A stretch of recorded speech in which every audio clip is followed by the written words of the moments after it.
Welcome to RVA சமையல். இந்த வீடியோவில் மேக்ரோனி சிப்ஸ் எப்படி செய்கிறதுங்கிறத நம்ம பார்க்க போகிறோம். அதுக்கு முன்னாடி எங்கள் சேனலை சப்ஸ்கிரைப் பண்ணாதவங்க சப்ஸ்கிரைப் பண்ணுங்கள். அது பக்கத்தில் இருக்கக்கூடிய பெல் பட்டனை ப்ரெஸ் பண்ணி ஆல்ங்கிற ஆப்ஷனை சூஸ் பண்ணுங்கள். அப்போ தான் நாங்கள் போடக்கூடிய வீடியோஸ் உங்களுக்கு தொடர்ந்து கிடைக்கும். இப்போ மேக்ரோனி சிப்ஸ் எப்படி செய்கிறதுன்னு பார்ப்போம். அதுக்கு தேவையான அளவு மேக்ரோனி எடுத்துங்க. இந்த மேக்ரோனி இந்த மாதிரி நீட்டாக இருக்கக்கூடிய இந்த சைஸில் இந்த டிசைனில் இருக்கக்கூடிய மேக்ரோனி எடுத்துக்கிட்டிங்கன்னா சிப்ஸ் நமக்கு ஈவனாக வேகும்.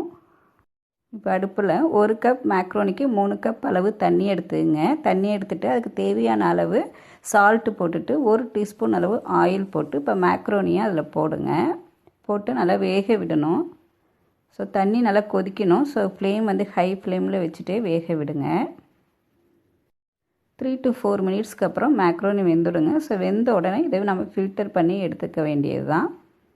இதை நான் ஃபில்டர் பண்ணிவிட்டேன். ஃபில்டர் பண்ணதுக்கு அப்புறம் கொஞ்சம் நல்லா கோல்டு வாட்டர் அதில் ஊற்றி கொஞ்சம் ஃபில்டர் பண்ணுங்கள். அப்போ தான் அந்த மேக்ரோனி ஒன்றுக்கு ஒன்று ஒட்டாது.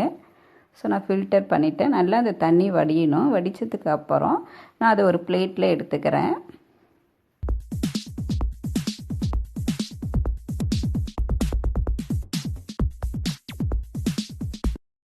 மேக்ரோனியை ரொம்பவும் வேக விட்டுறக்கூடாதுங்க. ஓரளவு சாஃப்டாக எடுத்துக்கணும். இந்த மேக்ரோனியில் கொஞ்சம் ஈரப்பதம் இருக்கும். இந்த ஈரப்பதத்தை எடுக்கிறதுக்காக 2 டீஸ்பூன் அளவு மைதா மாவு போட்டுங்க. 1 டீஸ்பூன் அளவு அரிசி மாவு போட்டுங்க. நம்ம மேக்ரோனி வேக வைக்கிறப்பே சால்ட்டு போட்டுக்கிட்டோம். இப்போ இந்த மாவுக்கு தேவையான அளவு சால்ட்டு மட்டும் கொஞ்சமாக போட்டுங்க. போட்டு நல்லா இதை பனைஞ்சிங்க. நல்லா இந்த மாவு நல்லா எங்கே பார்த்தாலும் ஸ்ப்ரெட் ஆகணும். எல்லா மேக்ரோனிலையும் படுற மாதிரி நல்லா ஸ்ப்ரெட் பண்ணிங்க. நான் இதில் பாத்திரம் எனக்கு பத்தலை, அதனால் நான் வேறு ஒரு பாத்திரத்தில் இதை நான் மாற்றிக்கிறேன். மாற்றிட்டு நல்லா இதை மாவு எல்லா மேக்ரோனிலையும் நல்லா ஸ்ப்ரெட் ஆகிற மாதிரி நல்லா கிளறி விடுங்க. இப்போ அடுப்பில் எண்ணெய் சூடு பண்ணி வச்சுங்க. அதில் மேக்ரோனி போட்டு பொரிச்சு எடுக்கணும். கொஞ்சம் சிம்மில் ஹை ஃப்ளேமில் ஃபஸ்ட்டு வச்சிங்க. அதுக்கப்புறம் சிம்மில் வச்சிங்க. மேக்ரோனி எண்ணெயில் போட்டதுக்கப்புறம் கொஞ்சம் அந்தமாரி பிரித்து விட்டு வேக விடுங்க. அப்போ தான் ஒட்டாமல் வேகும். ப்ரௌன் கலர் வந்ததுக்கப்புறம் நம்ம ஒரு பாத்திரத்தில் எடுத்து வச்சுக்கணும்.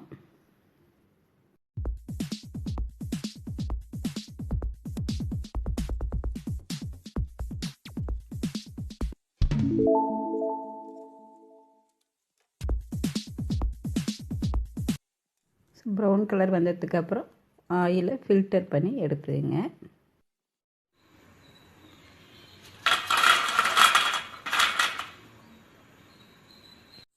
நான் ஒரு பாத்திரத்தில் எல்லா மேக்ரோனியும் பொரித்து எண்ணெயெல்லாம் ஃபில்டர் பண்ணிவிட்டு எடுத்து வச்சுருக்கேங்க. இப்போ இதுக்கு தேவையான அளவு மசாலா பவுடர் கலக்கணுங்க. ஸோ அதுக்கு நான் 1 டீஸ்பூன் அளவு சில்லி பவுடர் போட்டிருக்கேன். அதை நல்லா ஸ்ப்ரெட் பண்ணிங்க. அதுக்கப்புறம் ஒரு 2 டீஸ்பூன் அளவு மேங்கோ பவுடர்னு சொல்லுவோம். ஹிந்தியில் ஆம்ச்சூர் பவுடர் அப்படின்னு சொல்லுவோம். ஸோ நம்ம சூப்பர் மார்க்கெட்டில் கூட இந்த மேங்கோ பவுடர் கிடைக்குங்க. அது நான் ஒரு 2 டீஸ்பூன் போட்டு ஸ்ப்ரெட் பண்ணுறேன். இது ஸ்ப்ரெட் பண்ணுறப்ப நல்லா மூடி போட்டு இந்த மாதிரி குலுக்கி எடுங்க.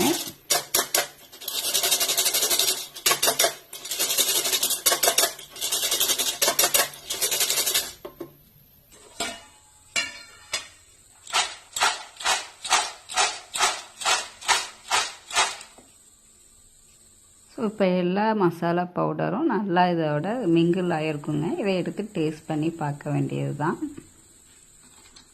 இந்த ஆம்ச்சூர் பவுடர் போடுறதால நம்ம கடையில் கிடைக்கக்கூடிய குர்குரே டேஸ்ட்டு இதில் கிடைக்குங்க. நம்ம கடையில் வாங்கணும்னு தேவையில்லை. நான் இப்போ டேஸ்ட் பண்ணி உங்களுக்கு சொல்கிறேன். ரொம்ப நல்லா இருக்கும்.